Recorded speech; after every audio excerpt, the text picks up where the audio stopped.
Vamos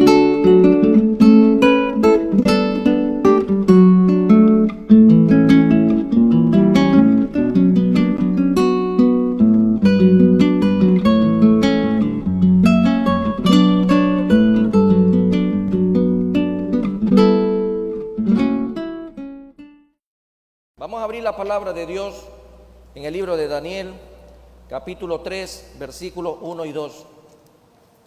Daniel,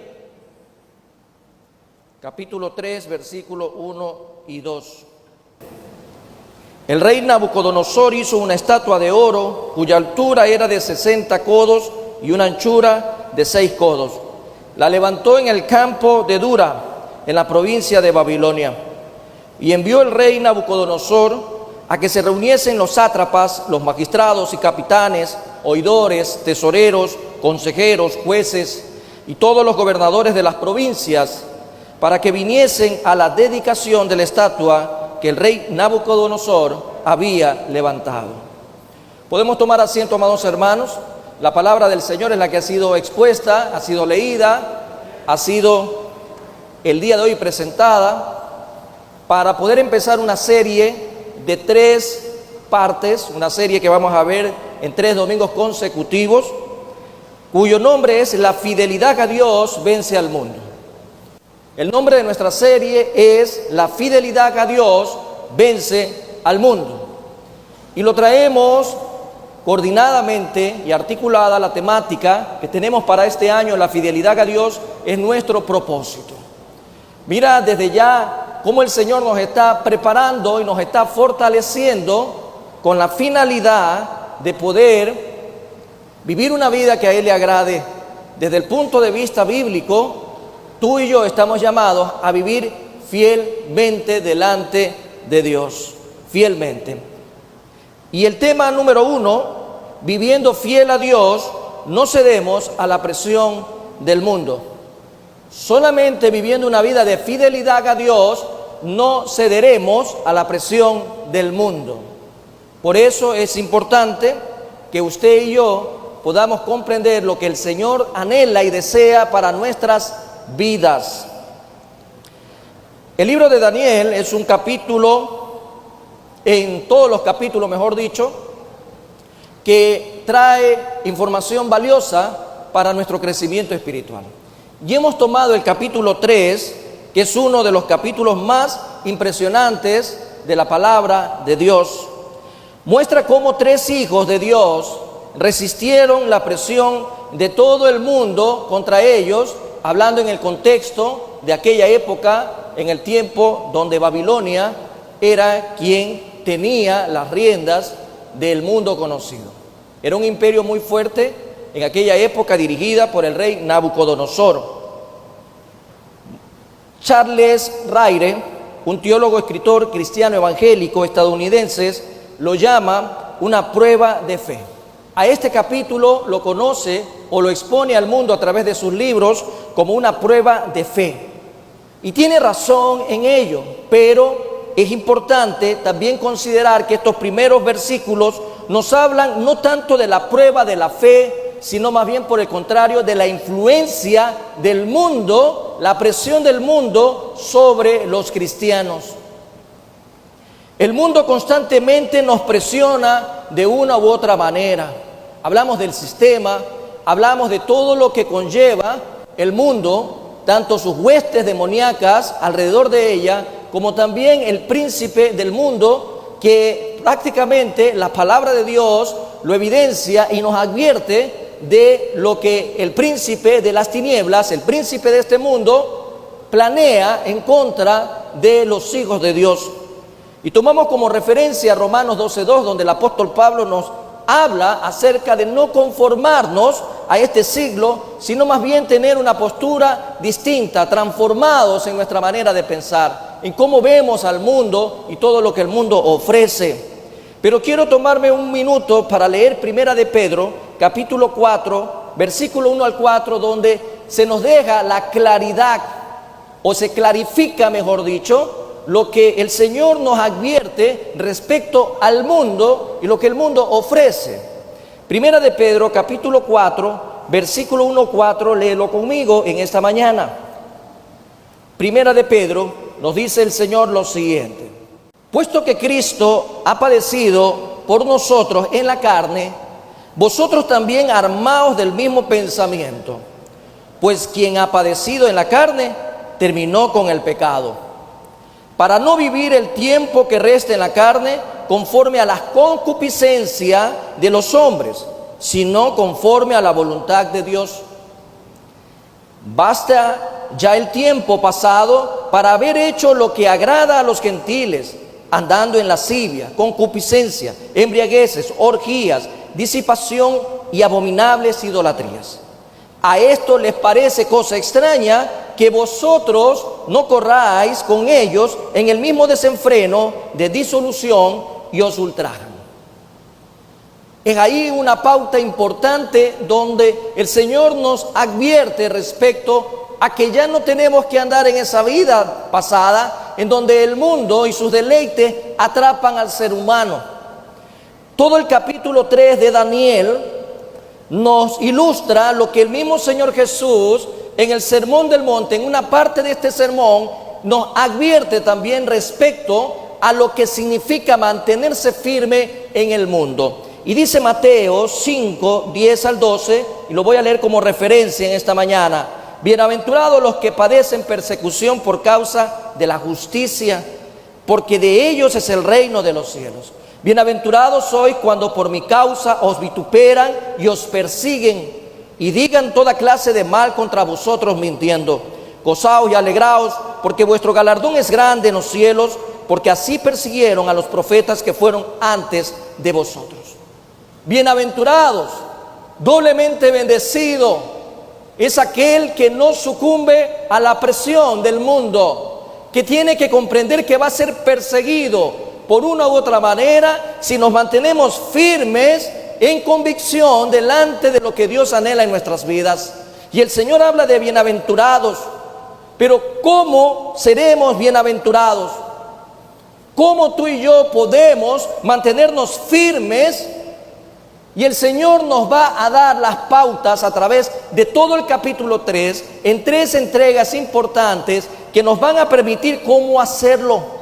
Si otros pudieron, nosotros también podemos mantenernos firmes ante la presión del mundo. Nos podemos mantener firmes porque el Dios de Daniel y de sus amigos es el mismo Daniel al que nosotros servimos. Es el mismo Dios que nosotros amamos, anhelamos estar en su presencia.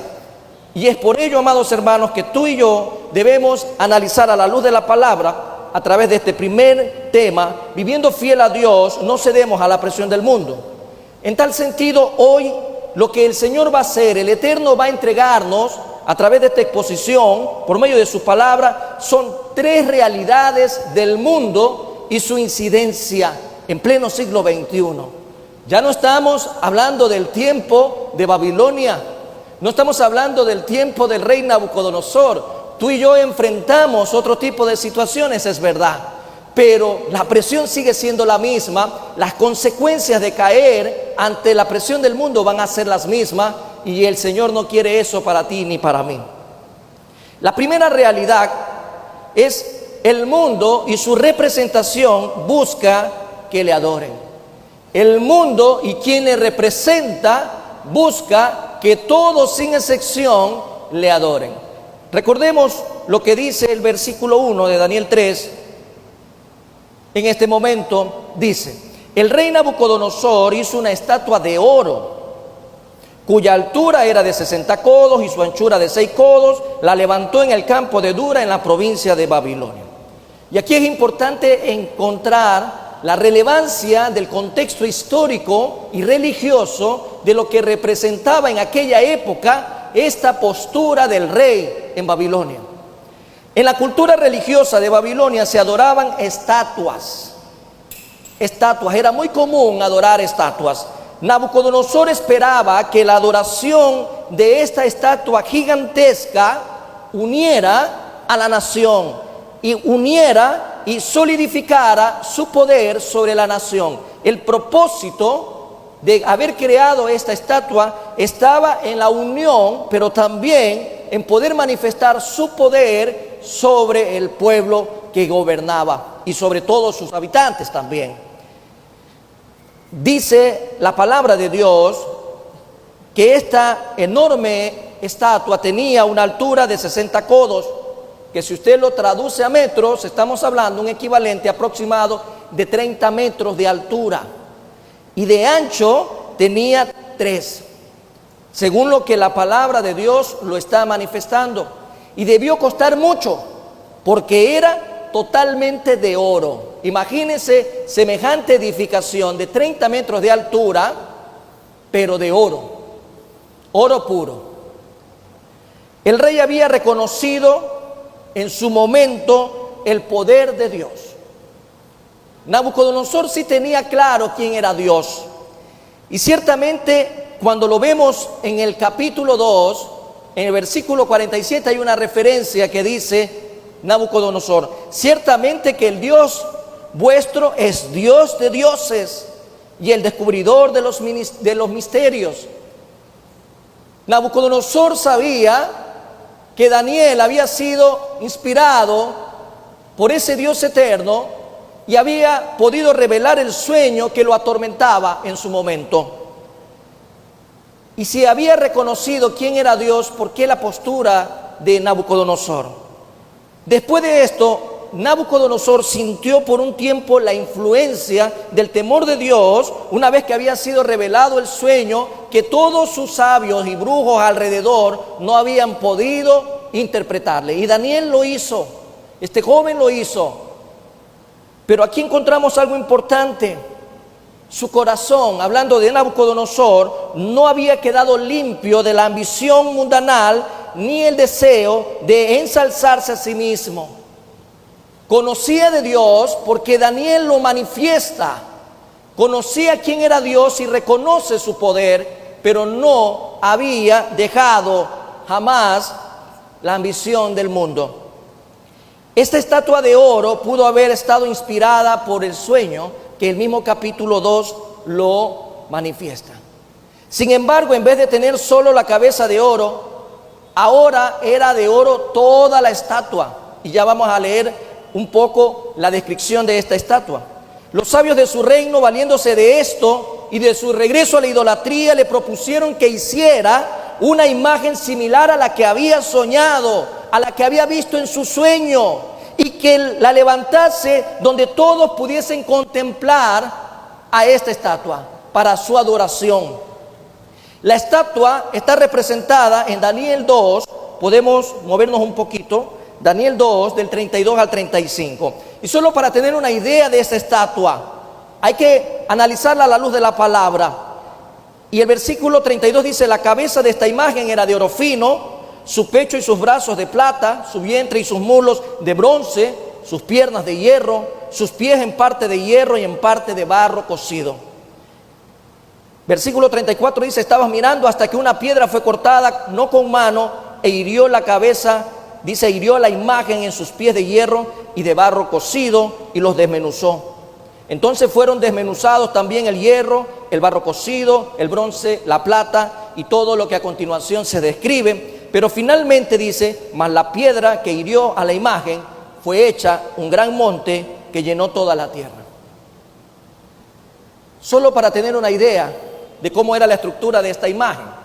Pero también se describe ahí y habla acerca de una piedra que destruye la imagen. Nabucodonosor tenía la idea de la imagen, asesorado por estos hombres sabios, entre comillas, a su alrededor, hombres de ciencia y de todo el ocultismo de aquella época. Le asesoran y le dice que haga la estatua parecida a la que había soñado, pero con ciertos correctivos. Todo tenía que ser ahora de oro.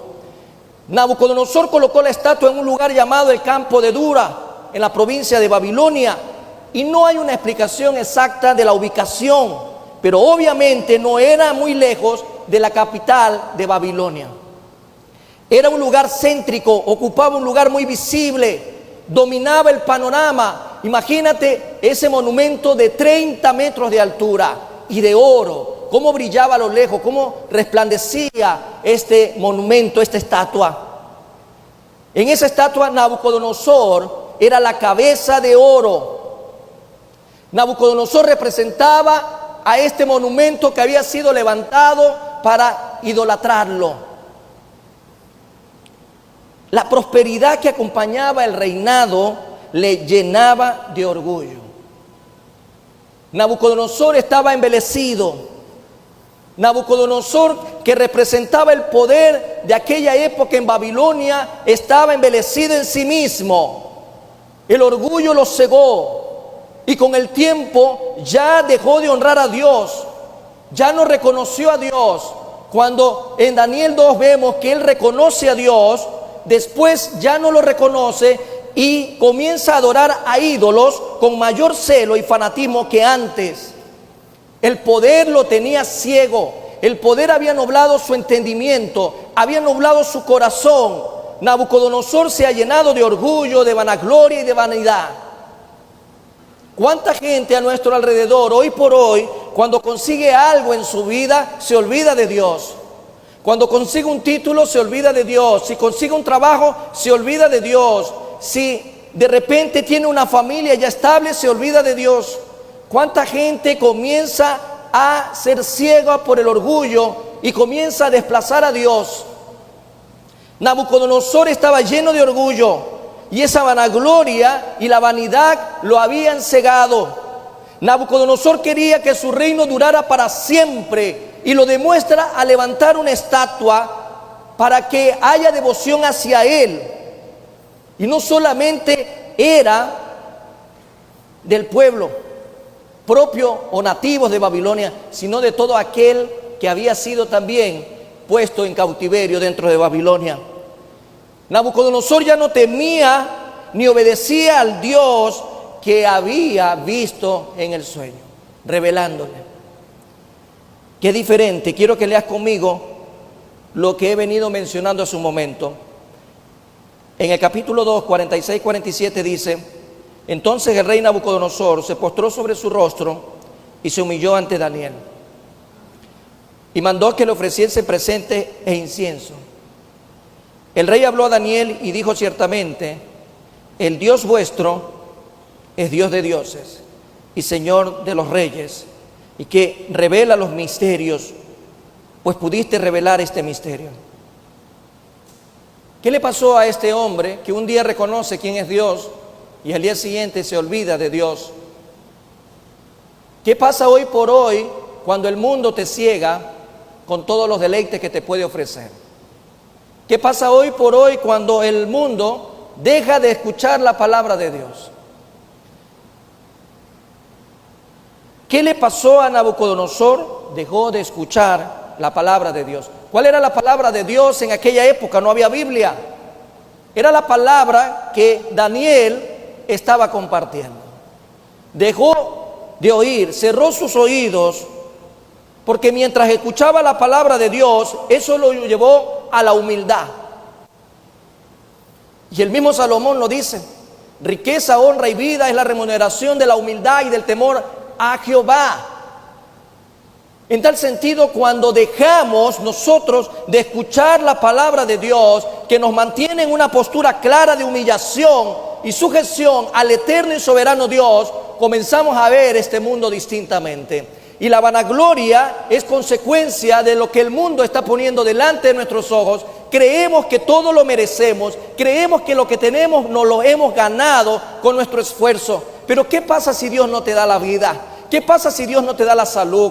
¿Cuántos testimonios hemos escuchado de gente que tenía muchos planes para el 2020, para el 2021? Mucha gente se había proyectado grandes inversiones, grandes sueños, se olvidaron de Dios.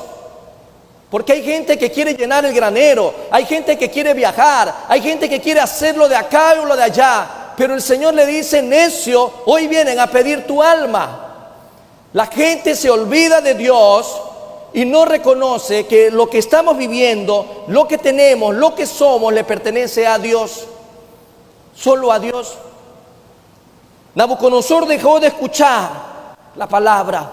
¿Cuánta gente a nuestro alrededor hoy deja de escuchar la palabra de Dios por escuchar fábulas?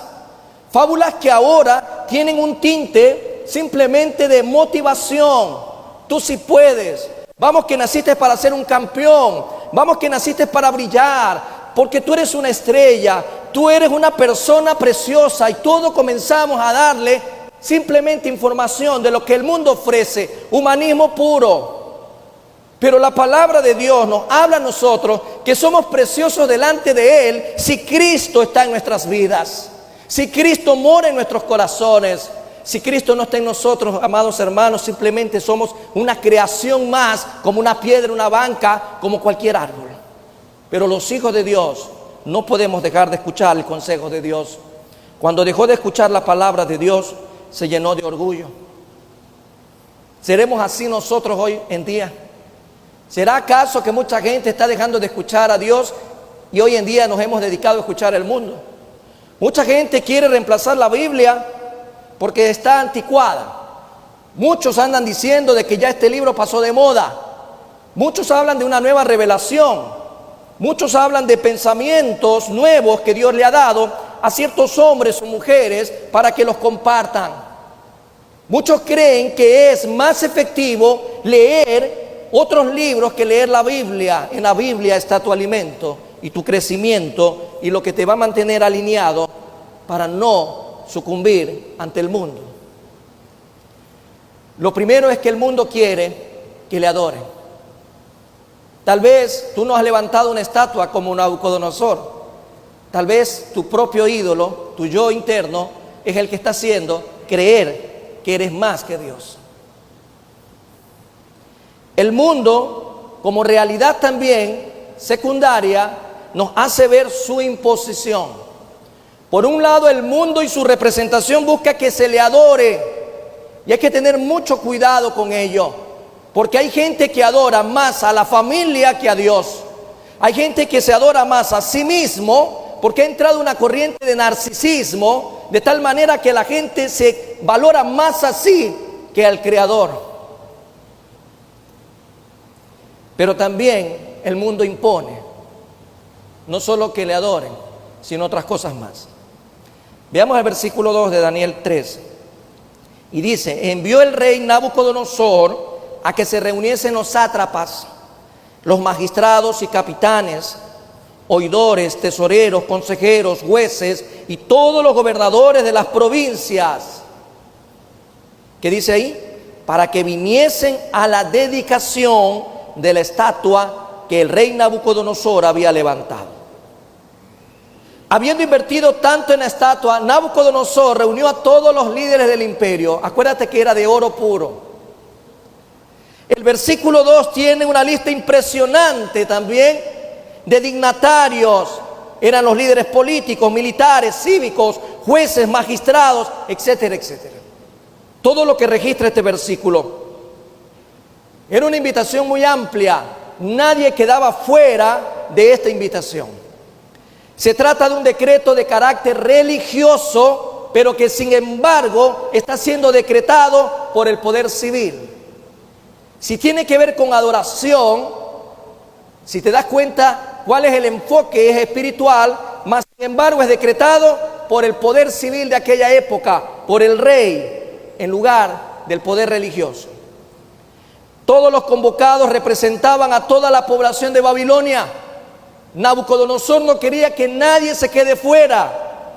Por eso dice también a los oidores. Nadie se quedaba fuera de esta disposición. Todos estaban invocados. Y tenía dos órdenes directas el decreto. Primero, todos tenían que asistir a la ceremonia de dedicación. ¿Por qué? Porque era una muestra de solidaridad y de unidad. Veamos qué dice el versículo 3. Fueron pues reunidos los sátrapas, magistrados, capitanes, oidores, tesoreros, consejeros, jueces y todos los gobernadores de las provincias a la dedicación de la estatua que el rey Nabucodonosor había levantado. Y estaban en pie delante de la estatua que había levantado el rey Nabucodonosor. Todos obedecieron. Todos obedecieron al llamado, según lo que registra el versículo.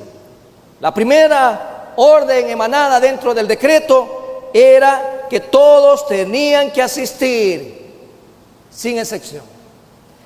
Pero también esta orden viene acompañada y complementada de otra. todos tenían que postrarse, tenían que adorar a la estatua. Todos. Yo no sé si a usted le ha pasado, pero en mi infancia tenía que asistir religiosamente a misa los viernes, porque era una escuela, obviamente, que se debía a esta religión. Y siempre te decían, tienes que postrarte y besar la estatua. A un niño, ¿cómo le explicas lo contrario? Y los va formando en ese sentido. Pero la misma enseñanza te decía que no hay que adorar imágenes hechas por manos de hombre. Pero por otro lado, el hombre te obligaba, y si no recibías tu buen coscorrón, porque era necesario. A un niño de 7, 8 años o un poco más, que son obligados a llevar a este tipo de actos. Vemos acá, en cambio, que todos tenían una orden y había que postrarse. No solo postrarse, había que adorar a la estatua. Versículos 4 y 5 dice lo siguiente: y el pregonero anunciaba en alta voz: mándase a vosotros, oh pueblo, naciones y lenguas, que al oír el son de la bocina, de la flauta, del tamboril, del arpa, del salterio, de la zampoña y de todo instrumento de música, os postréis y adoréis la estatua de oro que el rey Nabucodonosor ha levantado. El decreto está claro y ordena qué hay que hacer. A usted le están mandando una orden directa y tiene que cumplirla. La gente en esa época tenía clara la instrucción: postrarse ante la imagen. Cuando escuchen el sonido de los instrumentos musicales, y es impresionante la lista de instrumentos musicales en estos versículos leídos, se armaba toda una fiesta. Y así estaba dispuesto, y se decretó que en el día de la dedicación todos manifestasen su suprema lealtad al poder babilónico, postrándose ante la imagen. Todos. En el diario vivir nosotros podemos ir sacando analogías de lo que hoy el mundo te impone, de lo que hoy por decreto se impone, de lo que hoy por hoy mucha gente se ve obligada a hacer por guardar un trabajo, lo que mucha gente se ve obligada a hacer por llevar un pan a la mesa, lo que mucha gente se ve obligado a hacer para mantenerse en un círculo estrecho dentro de la sociedad, lo que mucha gente hoy en día se ve obligada a hacer para mantenerse como miembro de un club, e incluso como miembros de pseudo iglesias. Mucha gente se ve obligado a hacer tantas cosas. En Centroamérica escuchamos de pseudo iglesias donde hay la imposición puesta para las mujeres solteras de que reciban la unción por parte del pastor a través de actos sexuales. Y escuchamos tantas cosas que realmente hacen que tu piel se ponga de gallina, por cuanto hay tanta información a tu alrededor que dice: no puede ser posible que hoy en día se obligue a la gente a caminar bajo ciertos preceptos de hombre que corrompen cada vez más y más la vida del ser humano. Así se dispuso y estaba decretado: había que adorar la imagen. Al postrarse ante la imagen, los hombres reconocían su suprema lealtad al poder babilónico. Pero aquí hay algo interesante: esta disposición venía acompañada de una amenaza. Versículo 6 dice lo siguiente: y cualquiera que no se postre y adore, inmediatamente será echado dentro de un horno de fuego ardiendo. Hay una amenaza. Usted lo hace, porque si no lo hace hay una pena de muerte. Porque ese no era un horno microondas, por si acaso. No era un horno para hornear pavo. Era un horno tan inmenso, tan grande, que dice que se utilizaba para fundir metales, hornear ladrillos. Era un horno industrial. Tanto así que la temperatura era tan alta que nadie podía sobrevivir a su calor. Y la misma palabra de Dios, más adelante en este capítulo, nos hace ver de cómo cuando estos hombres, que eso ya es tema a futuro, llevaban a los amigos de Daniel eran muertos, no resistían el fuego. Sus devoradoras llamas se desbordaron por las aberturas y mataban siempre a todo aquel que se acercaba a este horno. Esa era la pena, esa era la amenaza. Usted lo hace porque si no, caso contrario, va a tener que pagar un precio muy alto.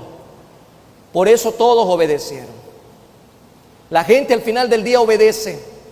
Y esto es un poco la antesala, amados hermanos, o una pequeña ilustración de lo que en un momento dado va a llegar a través de la gran tribulación que aquellos que se queden en este mundo van a tener que sufrir. Versículo 7 dice que todos obedecieron, por lo cual al oír todos los pueblos el son de la bocina, de la flauta, del tamboril, del arpa, del salterio, de la zampoña y de todo instrumento de música, todos los pueblos, naciones y lenguas se postraron y adoraron la estatua de oro que el rey Nabucodonosor había levantado. O lo hacen o lo hacen. Más o menos lo que en poco tiempo va a llegar sobre una disposición hoy en día que no es obligación para nadie, vacunarse.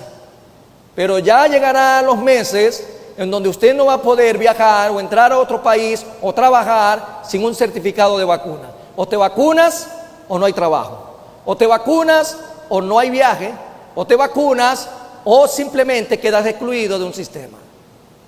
Los tiempos, amados hermanos, se están repitiendo.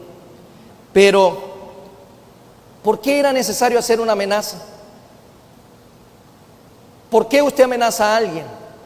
Si usted da una orden y el pueblo es obediente, simplemente hasta ahí debe de quedar. Pero si se da cuenta, ¿por qué la amenaza? ¿A qué se debe? Hay que notar algo importante. Nabucodonosor tenía sospechas.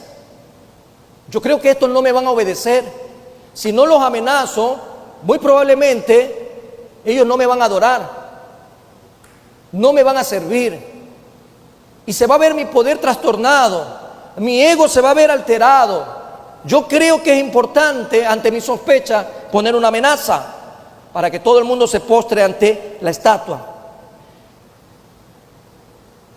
Y quizás todo esto nos lleva a pensar de que había gente que no quería, bajo la sospecha que tenía Nabucodonosor, adorar a otros dioses. Yo creo que en el tiempo de Babilonia habían tantos dioses y este iba a ser uno más. Pero creo que en medio de todo eso había gente que ya no quería postrarse ante un nuevo Dios o que simplemente no apoyaban las políticas de este rey. Esa orden estaba manifestándose en aquella época como la presión del mundo. En esa orden estaba lo que hoy por hoy se conoce presión del mundo. Te doy esto porque si no haces esto no te voy a dar lo de acá. O simplemente vas a tener un castigo. En ningún momento, si nosotros vemos lo que hemos leído, no se dijo, si quieren pueden adorar. O les dejo a criterio de aquellos que me sigan a mí que adoren. Fue una disposición para todos, sin excepción. No había libertad para escoger. No había postura que sea distinta a la orden que se había dado. Sí o sí tenían que hacerlo. El decreto que sacó el rey Nabucodonosor era tajante, era punitivo, era impositivo y no había nada que se pueda hacer. Pero este decreto se iba en contra de un mandamiento. Estamos hablando de Daniel, sus amigos, que habían sido tomados del pueblo de Dios, habían sido llevados cautivos a Babilonia. Estamos hablando de hombres que conocían lo que Dios ya había revelado a través de Moisés, a través de los profetas. Y en el Pentateuco, en la instrucción que está en lo que tú y yo conocemos como la Torá también, o como la ley, se habla acerca de los 10 mandamientos. Usted como buen cristiano conoce los 10 mandamientos.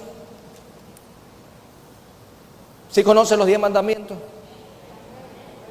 Los cogí en una clase de escuela dominical. ¿Usted conoce los 10 mandamientos? no los conoce, es importante que los conozca. Aparte de eso, para el pueblo judío existen 613 mandamientos. Pero para nosotros, de acuerdo a lo que hemos podido entender a la luz de la palabra, nos hablan de 10 mandamientos. El decreto de Nabucodonosor se iba en contra del segundo mandamiento que Dios había dado a su pueblo en el monte Sinaí. Y el segundo mandamiento dice: no te harás ídolos, no te inclinarás ante ellos y no les vas a rendir culto. Vamos a Éxodo 20, 4 al 6. Ahí usted puede encontrar los 10 mandamientos en el capítulo 20 de Éxodo. Hasta el versículo 17 usted los puede encontrar. Y dice del 4 al 6 lo siguiente en Éxodo: no te harás imagen ni ninguna semejanza de lo que esté arriba en el cielo, ni abajo en la tierra, ni en las aguas debajo de la tierra. No te inclinarás a ellas, ni las honrarás, porque yo soy Jehová tu Dios, fuerte, celoso, que visito la maldad de los padres sobre los hijos hasta la tercera y cuarta generación de los que me aborrecen. Y hago misericordia a millares a los que me aman y guardan mis mandamientos. Y aquí sí se puso la cosa bastante interesante. El mundo dispone y decreta que hay que honrarlo, que hay que adorarle. Pero el decreto del mundo, bajo la figura de Nabucodonosor, se iba en contra de aquel que puede dar decretos, porque es el creador de toda la creación. Ningún decreto en este mundo puede estar por encima de la palabra de Dios. Ninguno. Todos habían sido convocados a la dedicación de la imagen para que obedezcan este decreto. El mundo los presionaba, el mundo estaba actuando sobre ellos, no le daba libertad para que decidan, pero estaba presionado siempre la humanidad a sucumbir ante lo que dice el mundo. Pero solo aquellos que realmente se alimentan de la palabra, aquellos que viven en intimidad con Dios, aquellos que se mantienen fiel a Dios, le van a decir: un momento, mundo. Un momento, príncipe de las tinieblas. Un momento, sistema del mundo. Un momento, sociedad, como usted le quiera llamar. Dios está por encima de ti. La palabra de Dios me dice a mí que yo no me debo de inclinar ante ninguna imagen, ni debo de adorar ninguna imagen. Y hay gente que no comprende, estando en la iglesia, que la preeminencia en la vida es Dios. El mismo Señor nos habla acerca a quién debemos de temerle. ¿Cuánta gente en ese tiempo temía ir al horno que Nabucodonosor estaba utilizando como amenaza? ¿Qué es lo que iba a hacer el horno? Iba a matar el cuerpo. Era así. Solo podía matar el cuerpo. Por eso el Señor en Mateo 10:28 dice lo siguiente: y no temáis a los que matan el cuerpo, mas el alma no pueden matar. Temed más bien a aquel que puede destruir el alma y el cuerpo en el infierno. Nabucodonosor no tenía poder sobre el alma, solo tenía poder y autoridad sobre el cuerpo. Pero ahí es donde pensamos muchas veces en a quién tenemos que obedecer. ¿Obedecemos a Dios o obedecemos a un mundo y sus prácticas? El mundo va a disponer tantas cosas, pero es Dios el soberano. Y usted decide lo que representa la vida de este cuerpo en esta tierra. 70, 80 años, y cada vez sigue bajando. Cada vez la gente va a ser menos longeva. Cada vez las enfermedades que antes aparecían a los 90 años, ahora aparecen a los 30, a los 40. La amenaza mundial hoy en día a través del coronavirus ha evidenciado que la muerte no respeta edad ni condición social. Así de sencillo. Usted tiene que tener claro si usted va a cambiar la eternidad por 70 años en esta tierra. Usted va a cambiar un granito de arena por la inmensidad de una playa. Usted tiene que darse cuenta de aquello. El Señor advierte. La gente en ese momento estaba frente a un decreto dado por Nabucodonosor de someterse a todo lo que él proponía o someterse a Dios. ¿Cuántas veces ha estado enfrentándose a eso? ¿Cuántas veces usted ha tenido esta escena delante de su vida? La idea del enemigo es que no tolera gente diferente, que no se somete al mundo. El enemigo no lo tolera. Dios tampoco va a tolerar que haya gente que no se someta a él.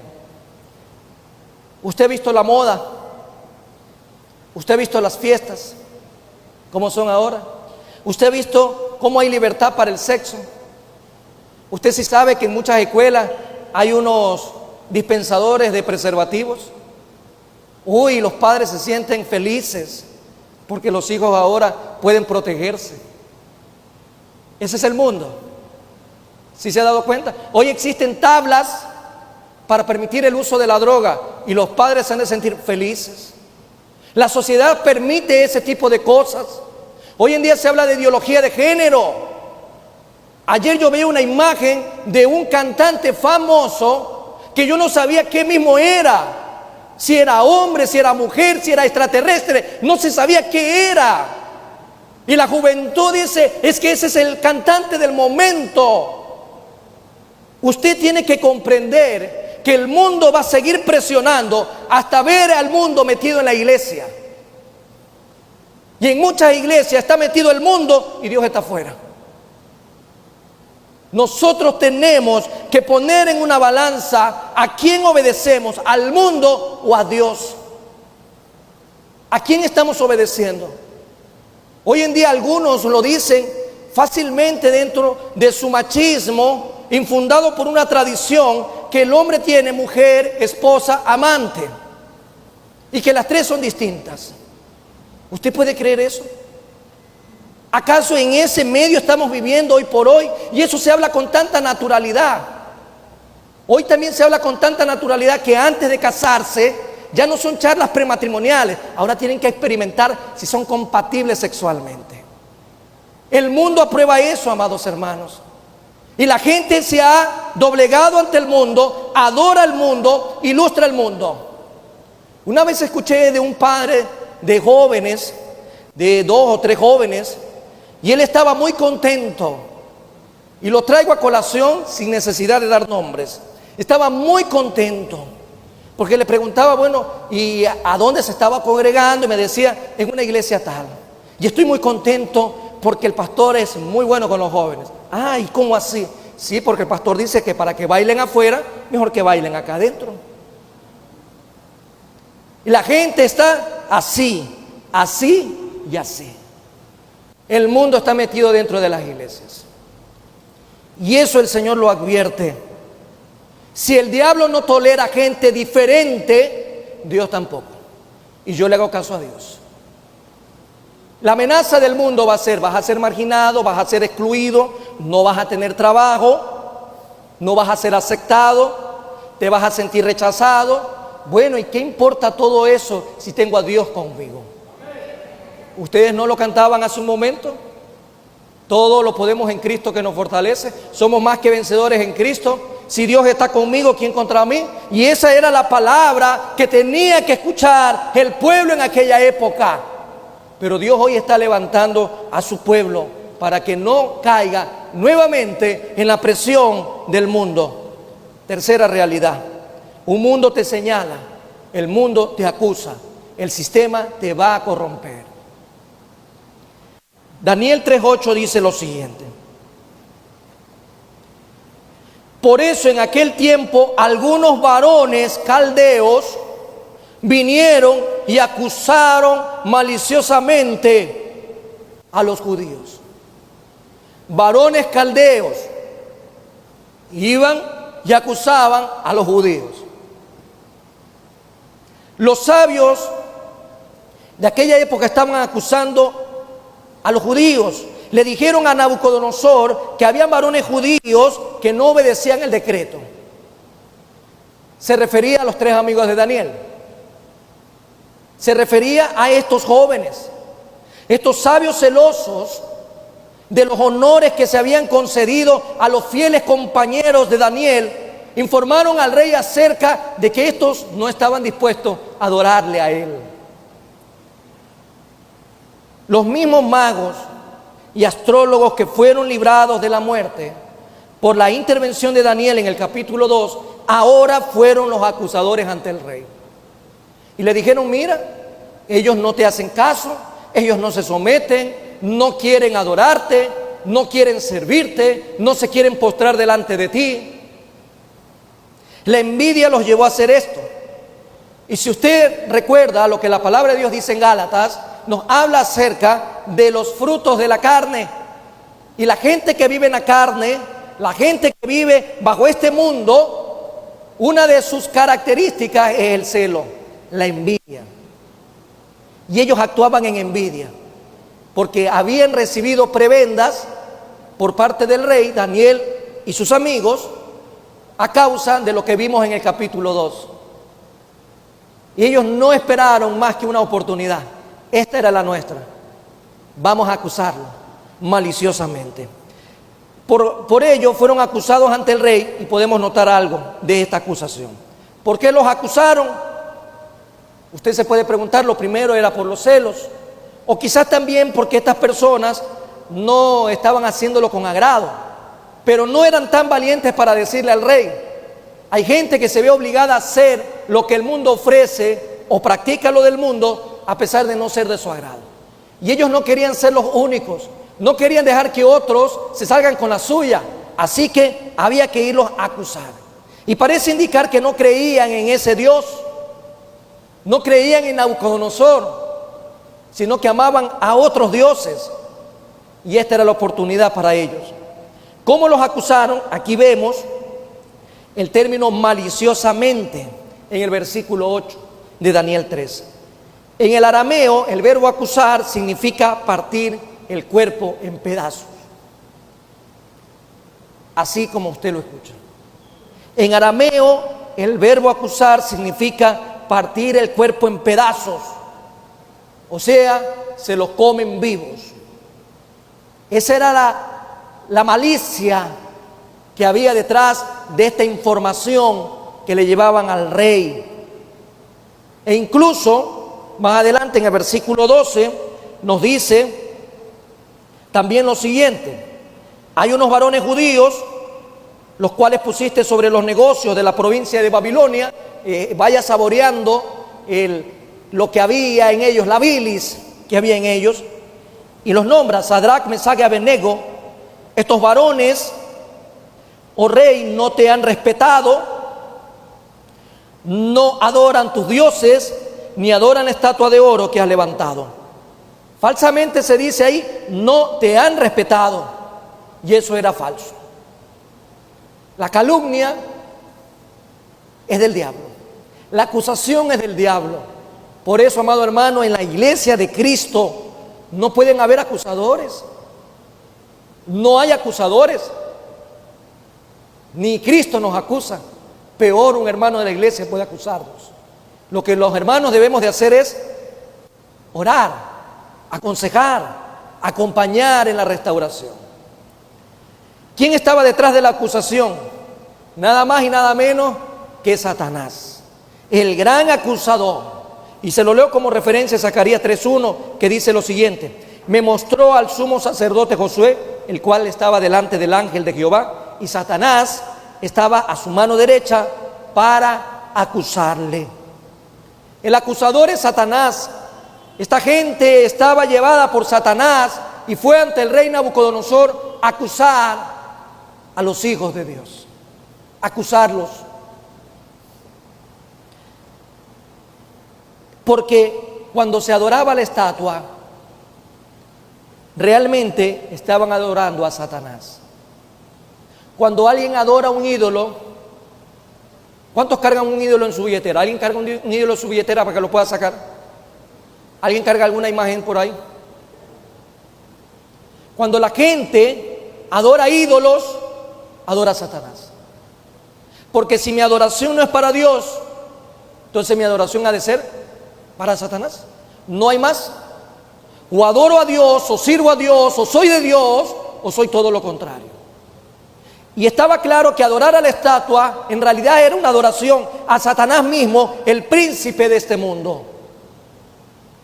Cuando vemos, amados hermanos, ante todo el contexto de nuestras vidas, tanta idolatría, y la gente se sigue preguntando, ¿por qué, Dios mío, pasan estas cosas?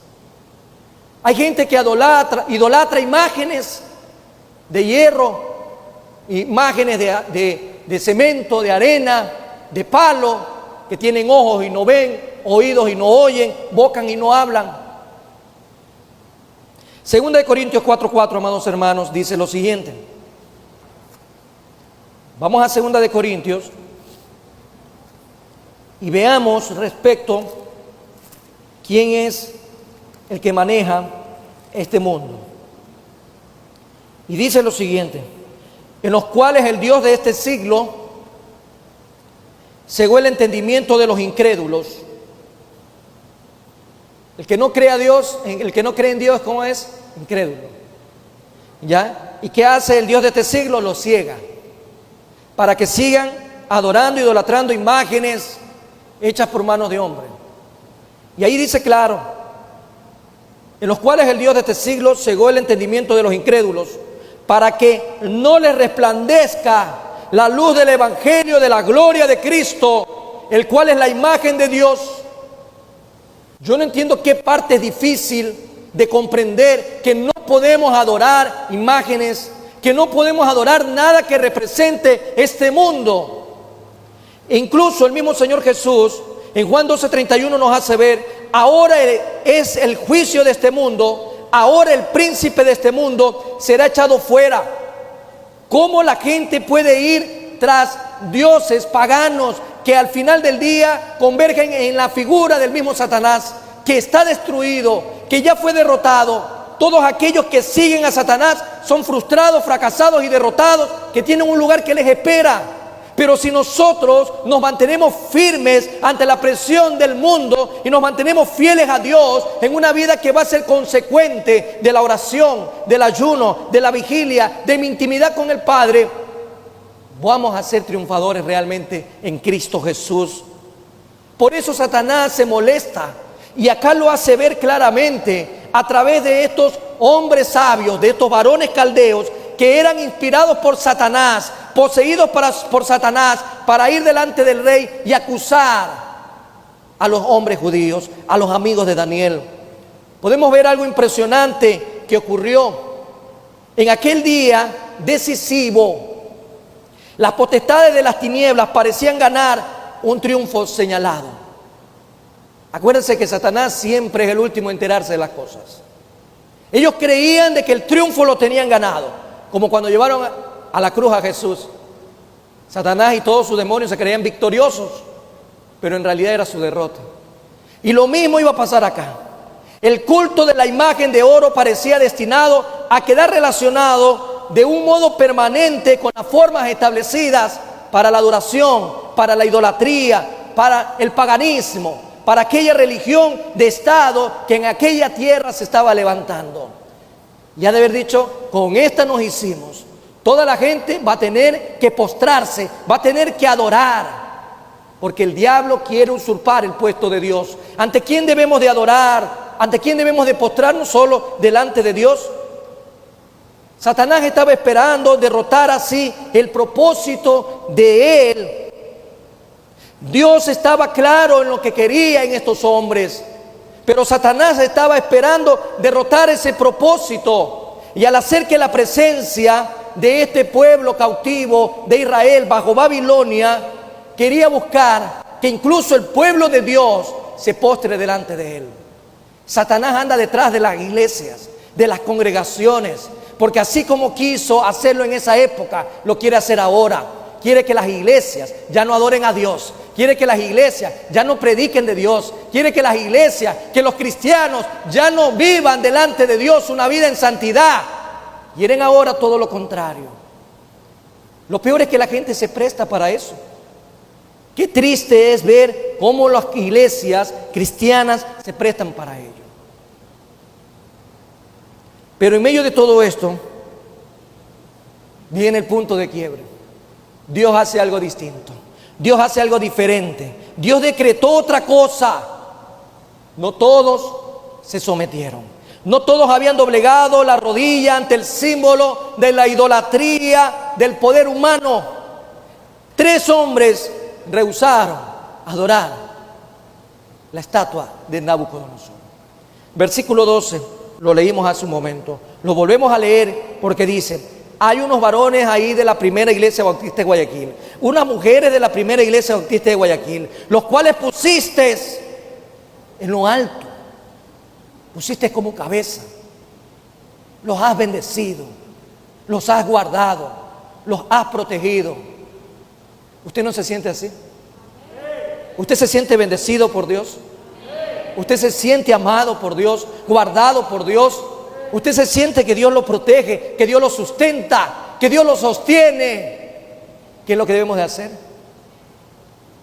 En la iglesia, dentro de la congregación, vemos caras, pero aquí no se vive el verdadero evangelio, aquí no se vive el verdadero cristianismo. El verdadero cristianismo se vive pasando esa puerta, cuando usted está en su trabajo, cuando usted está solo en su casa, cuando usted está con su familia, cuando usted va de camino al trabajo. Allá afuera es donde se vive el verdadero cristianismo, donde usted va a tener que mantener su convicción ante los ataques del enemigo. Lo voy a leer ahora sí, de manera corrida, este versículo que dice: hay unos varones judíos los cuales pusiste sobre los negocios de la provincia de Babilonia, Sadrach, que era Ananías, Mesac, que era Misael, y Abednego, que era Azarías. Estos varones, oh rey, no te han respetado, no adoran tus dioses, ni adoran la estatua de oro que has levantado. En medio de la multitud de adoradores habían 3 hombres que estaban fielmente resueltos, bajo la fidelidad a Dios, que era el propósito de sus vidas, a mantenerse firmes y no sucumbir ante la presión del mundo. Ellos no querían deshonrar al Dios del cielo. ¿Cuántas decisiones nuestras deshonran a Dios? ¿Cuántas posturas, acciones, pensamientos nuestros deshonran a Dios? Ellos no querían deshonrar a Dios. Ellos no querían deshonrar a Dios. Su Dios era el Rey de Reyes, el Señor de Señores. Ante ningún otro se van a postrar. A veces cambiamos eso por un plato, por un guisado de lenteja. A veces cambiamos la bendición por la miseria del mundo. A veces cambiamos lo que Dios nos está dando por las obras de un mundo. Es triste cómo la juventud se pierde. Es triste cómo los matrimonios se pierden. Es triste cómo las familias se están perdiendo por darle placer a una carne que le queda poco tiempo en esta tierra. Estos 3 hebreos sabían que ese decreto iba en contra de la voluntad de Dios. Y la voluntad de Dios, amado hermano y amigo, solo se encuentra revelada aquí. No está en el estómago de nadie, no está en la cabeza de nadie más que aquí revelada en la Sagrada Escritura. Y ellos lo tenían bien presente. ¿Cómo un joven puede saber que fornicar es malo si no lee la Biblia? ¿Cómo un joven sabe que la droga es mala si no lee la Biblia? ¿Cómo un hombre casado sabe que el adulterio es malo si no lee la Biblia? La gente que se aleja de Dios es porque se aleja de su palabra. La gente que permanece fiel a Dios permanece fiel a su palabra. Palabra bendita del eterno y soberano Dios. Los sabios le recordaron al rey el decreto que había dado. Había un aprecio, había una consideración, pero Nabucodonosor dijo: qué pena me da tu caso, Zambito, vas a tener que ir al fuego nomás, van a ir al horno. Qué pena que me da la situación, pero estás despedido.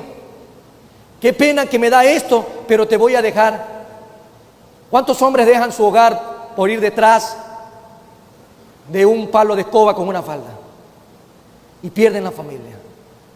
¿Cuántos hijos se pierden la bendición de vivir en un hogar estable por su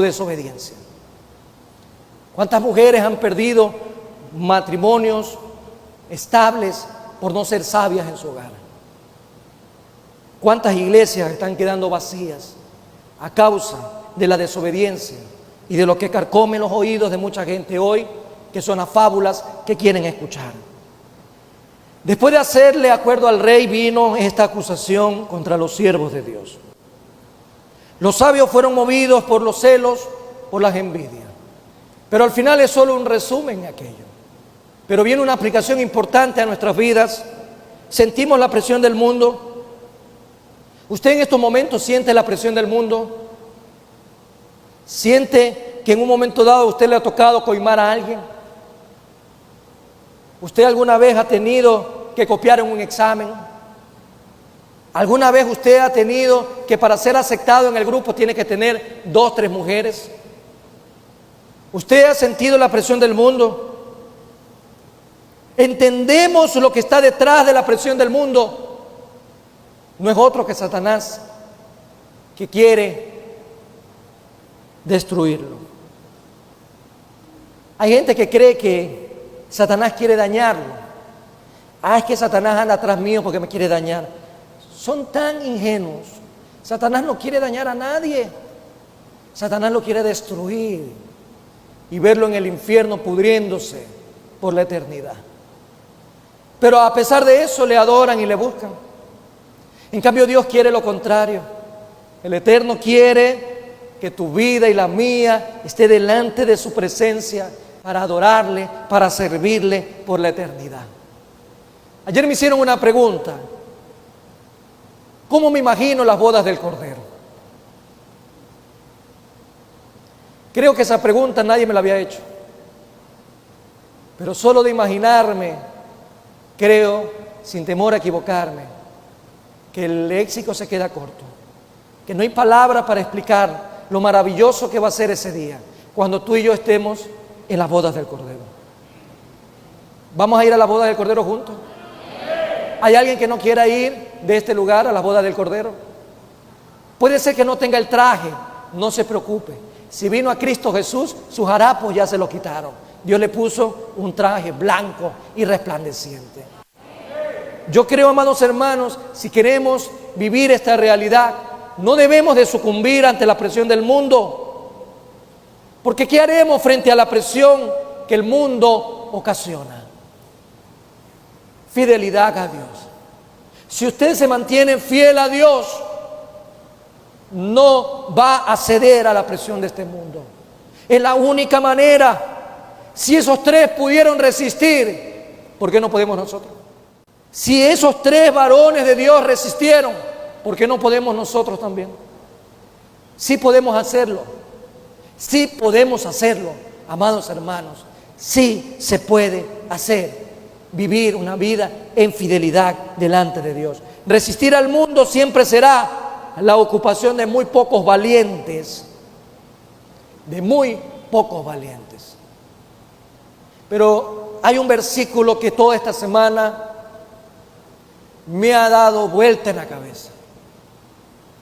Me ha dado mucha vuelta. Y yo quiero que lo leas conmigo, porque no quiero privar ninguna palabra de lo que dice. Deuteronomio 31:6. A veces nos sentimos desanimados.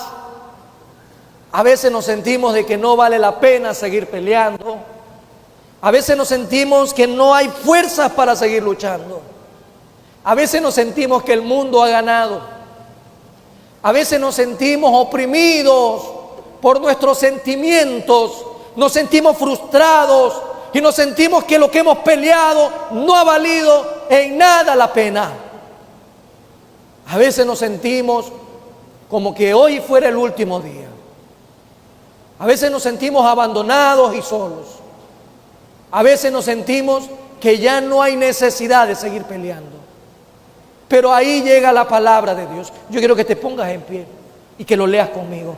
Ahí llega esa palabra poderosa, esa palabra que parte el espíritu y el alma, esa palabra que te da ánimo, esa palabra que te fortalece, esa palabra que viene del mismo Dios viviente, del sublime, del todopoderoso, del benevolente Yahweh Sabaoth.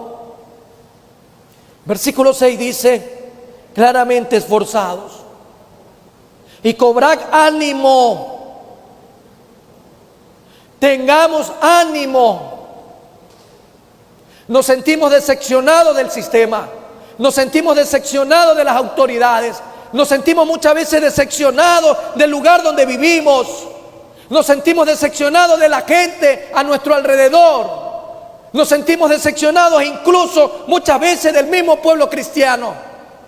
Pero el Señor te dice en este día: ánimo, cobrad ánimo. Es importante cobrar ánimo. No temáis ni tengáis miedo de ellos, porque Jehová tu Dios es el que va contigo, no te dejará ni te desamparará.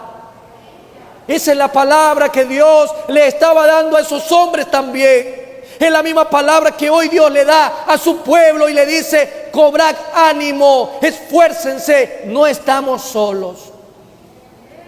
La presión del mundo va a seguir ahí. Cada día es más fuerte. Cada día nos podemos sentir que ya nos asfixia el mundo. Pero ahí Dios te dice: yo te doy fuerza, yo te fortalezco, yo no te voy a dejar, yo no te voy a desamparar. No te rindas, persevera, sigamos adelante.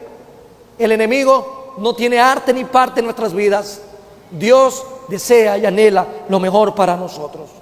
Cerremos nuestros ojos. Padre eterno, Padre de bondad y Padre de misericordia, gracias, Señor, por este día maravillosamente especial. Es especial, Señor, porque tú estás con nosotros. Es especial, Señor, porque sentimos tu abrazo.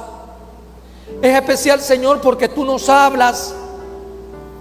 Es especial, Señor, porque tú nos has dado la vida. Es especial, Señor, porque nuestra vida tiene sentido. Es especial, Padre, porque tenemos a nuestra familia alrededor.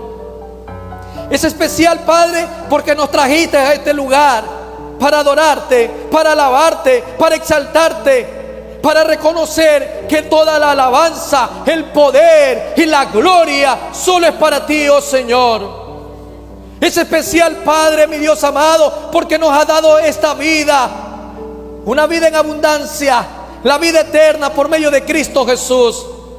Es especial, Padre, porque cuando nos miramos al espejo podemos ver a Cristo en nuestras vidas.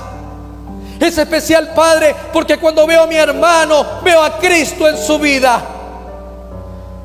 Es especial, Padre, porque hoy nos das fuerza para no ser víctimas del sistema, no ser víctimas del príncipe de este mundo. Es especial, Padre, porque entendemos que nada ni nadie nos podrá separar de tu amor. A través, Señor, de tu palabra, tú quieres que nos mantengamos firmes, aunque cueste. Que seamos fieles a ti, aunque cueste. Porque a mucha gente, mi Dios amado, le cuesta tantas cosas. Venir a tus pies, mi Dios amado, fue la mejor decisión. Postrarnos delante de ti fue la mejor decisión de nuestras vidas. Recibirte como el Señor y Salvador de nuestras vidas fue la mejor decisión en toda la eternidad, porque ahora tenemos eternidad en Cristo Jesús. Gracias, Padre, Hijo y Espíritu Santo de Dios. Podemos entender que los que amamos a Dios más que a nuestra propia vida, podemos mantenernos firmes en este mundo. Tú nos has dejado ejemplo, tú nos has dejado ilustración a través de tu palabra, que sí se puede, que no hay que rendirse. El cristiano no está llamado a rendirse. El cristiano está llamado a perseverar, a avanzar en Cristo Jesús. A pesar de cualquier adversidad, a pesar de cualquier obstáculo, a pesar, mi Dios amado, de todo aquello que el mundo está planeando, para poder opacar a la iglesia de Cristo, tú estás ahí con nosotros, fortaleciendo nuestras vidas, animándonos a seguir adelante. Y hoy nos dice que cobremos ánimo. Gracias, Padre, Hijo y Espíritu Santo de Dios, porque el mundo no nos va a callar, porque el enemigo de nuestras almas no tiene poder sobre nosotros. Estamos en tus manos y sabemos que la fortaleza viene de ti. Sabemos, Padre eterno, que la fortaleza viene de ti a nuestras vidas para mantenernos firmes en Cristo Jesús. Solo por el poder del Espíritu Santo podemos mantenernos firmes en el diario vivir, en aquellas batallas diarias dentro de nosotros, la carne y el Espíritu. Por eso, Señor, permítenos cada día alimentarnos más y mejor de ti por medio de tu palabra, para tener un espíritu fortalecido en el nombre de Cristo Jesús. Te alabamos y te bendecimos, Dios eterno. Gracias por todo en Cristo Jesús. Bendice grandemente hoy y siempre a cada uno de mis hermanos y amigos presentes en esta mañana, aquellos que nos están viendo desde su casa. Bendícelos, Señor. Honra su fe, Padre eterno. Guárdalos del maligno y cúbrelos con tu santo manto, en el nombre de Cristo Jesús. Amén y amén. Dios los bendiga, amados hermanos.